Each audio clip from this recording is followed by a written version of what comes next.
अमरीश पुरी और ऋषि कपूर की मदद से जानिए क्या है स्ट्रेस, जिससे पता कर सकते हैं किसी भी अंग्रेजी शब्द का उच्चारण। नमस्कार। इन दिनों हम अंग्रेजी उच्चारण के 7 नियमों को समझने की पूर्व तैयारी कर रहे हैं। इन नियमों को समझने के लिए ज़रूरी है कि हम पहले दो शब्दों को अच्छी तरह समझें। ये दो शब्द हैं स्ट्रेस और सिलेबल। सिलेबल पर मैं पिछली 3 क्लासों में बात कर चुका हूँ। सिलेबल क्या है और शब्दों को सिलेबल में कैसे बांटेंगे।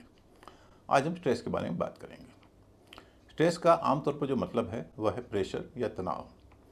हम जब किसी को परेशान देखते हैं तो कहते हैं इतना स्ट्रेस क्यों ले रहे हो, इतना तनाव क्यों ले रहे हो। लेकिन भाषा के मामले में इसका मतलब है बल या जोर। किसी शब्द में जब एक से ज़्यादा स्वर होते हैं, वोवल होते हैं, तब किसी एक वोवल पर, किसी एक स्वर पर ज़्यादा बल दिया जाता है, ज़्यादा जोर दिया जाता है। इसी को स्ट्रेस कहते हैं। आज हम समझेंगे स्ट्रेस क्या है, लेकिन किताबी तरीके से नहीं, फिल्मी तरीके से। दो बहुत ही चर्चित एक्टरों के माध्यम से, अमरीश पुरी और ऋषि कपूर, जिन्होंने फिल्म नसीब अपना अपना में साथ साथ काम किया था। उस फिल्म में ऋषि कपूर ने एक ऐसे बेटे का रोल निभाया था जिसकी अपने पिता अमरीश पुरी के सामने बोलती बंद हो जाती है। शब्दों के मामले में भी ऐसा ही होता है। जिस शब्द में एक से ज़्यादा वोवल होते हैं या एक से ज़्यादा सिलेबल होते हैं, उन शब्दों में कोई एक वोवल या सिलेबल अमरीश पुरी बन जाता है, और उसके कारण से जो उसके आसपास के जो सिलेबल होते हैं, वोवल होते हैं, वो ऋषि कपूर बन जाते हैं। अमरीश पुरी बनने का मतलब यह कि उस वोवल या सिलेबल का उच्चारण वैसे ही होगा जैसा कि होना चाहिए, और ऋषि कपूर बनने का मतलब यह है कि उस वोवल या सिलेबल का उच्चारण वैसा नहीं होगा जैसा होना चाहिए, जैसा हम समझते हैं, बल्कि उसका हल्का उच्चारण हो जाएगा। हल्का का मतलब छोटी ई या छोटा ऊ। आइए कुछ एग्जाम्पल्स के सहारे इसको समझते हैं। जैसे MANAGE, इसमें 3 वोवल हैं, लेकिन तीसरे वोवल ई का उच्चारण नहीं हो रहा, इतने 2 ही वोवल गिनेंगे। तो इस शब्द में हो गए 2 वोवल और 2 सिलेबल। सिलेबल बांटने का काम आप बिना वोवल गिने भी कर सकते हैं। आपको बस उस शब्द को बोलना है और फिर उसको तोड़ना है हिस्सों में।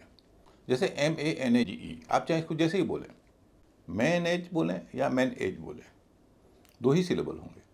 इसलिए इस तरह से भी आप पता कर सकते हैं किसी शब्द में कितने सिलेबल हैं। MANAGE, इसमें 2 सिलेबल हैं, यह तो हमने देख लिया, वॉवल गिनकर भी देख लिया और शब्दों में तोड़कर भी देख लिया। लेकिन इसको सिलेबल में कैसे बांटेंगे, इसके बारे में मैंने पिछली वीडियो क्लास में बात की थी।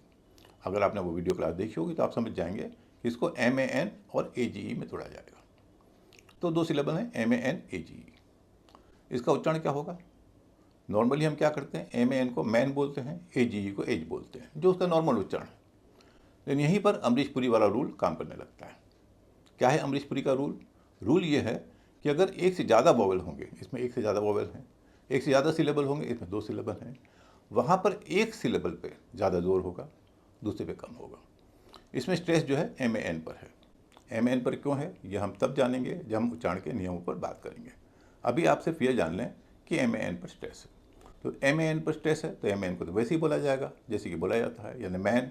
लेकिन क्या AGE का उच्चारण भी एज होगा? नहीं, क्योंकि जैसा कि मैंने थोड़ी देर पहले कहा, जिस हिस्से पर, शब्द के जिस हिस्से पर स्ट्रेस पड़ता है, उसके आसपास के जो हिस्से होते हैं, जो सिलेबल होते हैं, वे कमज़ोर हो जाते हैं, मिमियाने लगते हैं, ऋषि कपूर बन जाते हैं।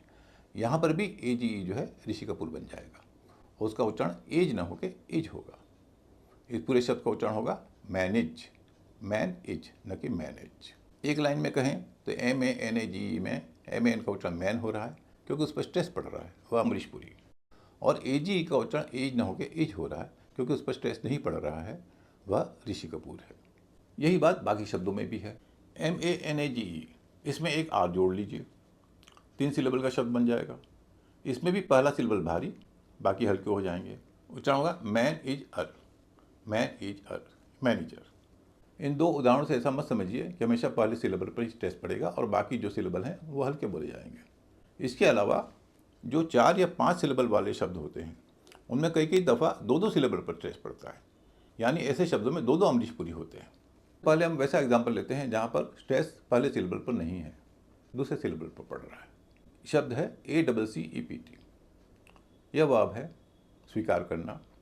इसमें स्ट्रेस जो है दूसरे सिलेबल पर है, तो इसीलिए दूसरा सिलेबल जो है CEPT, यह अमरीश पुरी यहाँ पर बनेगा, और AC जो है वह ऋषि कपूर बन जाएगा। तो AC में ए का उच्चारण जो आमतौर पर ए होता है वह यहाँ पर अ हो जाएगा। इसका उच्चारण होगा एक्सेप्ट, न कि एक्सेप्ट जैसे कई लोग कहते हैं। अब ऐसा शब्द जिसमें शब्द के 2 हिस्सों पर स्ट्रेस पड़ रहा है, 2 सिलेबल पर स्ट्रेस पड़ रहा है, इस शब्द से आप परिचित होंगे, हालांकि उसका उच्चारण आमतौर पर गलत किया जाता है। शब्द है RESERVATION। इसमें 5 वॉवल हैं, 4 सिलेबल है। RESERVATION। इसमें शन से पहले वाले VA पर भी स्ट्रेस है और शुरू में RES पर भी स्ट्रेस है। दो अमरीशपुरी, सो ये दोनों भारी बोले जाएंगे, बाकी हल्के। इसका उच्चारण होगा रेज अर वे शन।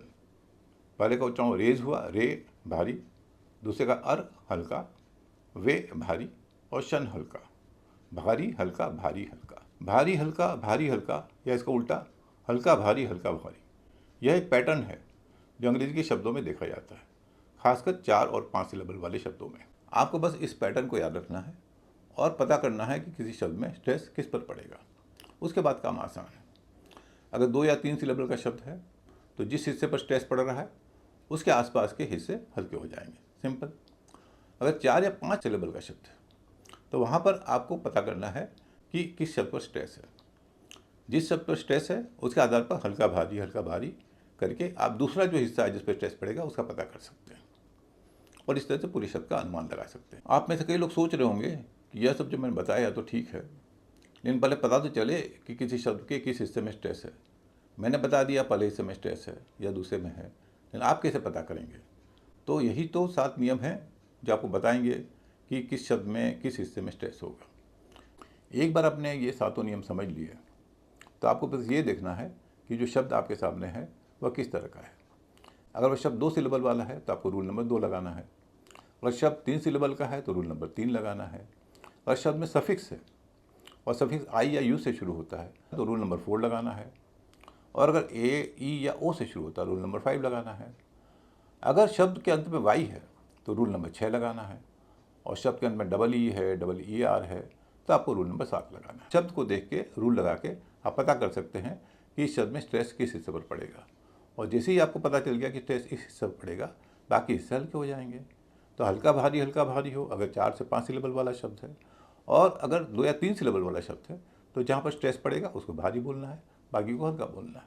इस तरह से आप इन शब्दों के उच्चारण का अनुमान लगा पाएंगे। मैं नहीं करता कि उच्चारण के 7 नियम जानकर आप अंग्रेजी के सारे शब्दों के उच्चारण का अनुमान खुद लगा पाएंगे, लेकिन मेरी समझ यह है कि अगर आप ये नियम जान गए तो हमारी बोलचाल में जो शब्द आते हैं उनमें 70 से 80% शब्दों के उच्चारण का अनुमान आप इन नियमों के आधार पर लगा पाएंगे।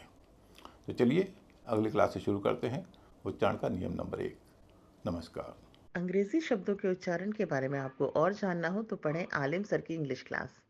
किताब के अलावा ये क्लासें वेबसाइट पर भी उपलब्ध है। विजिट करें alimsarkiclass.com।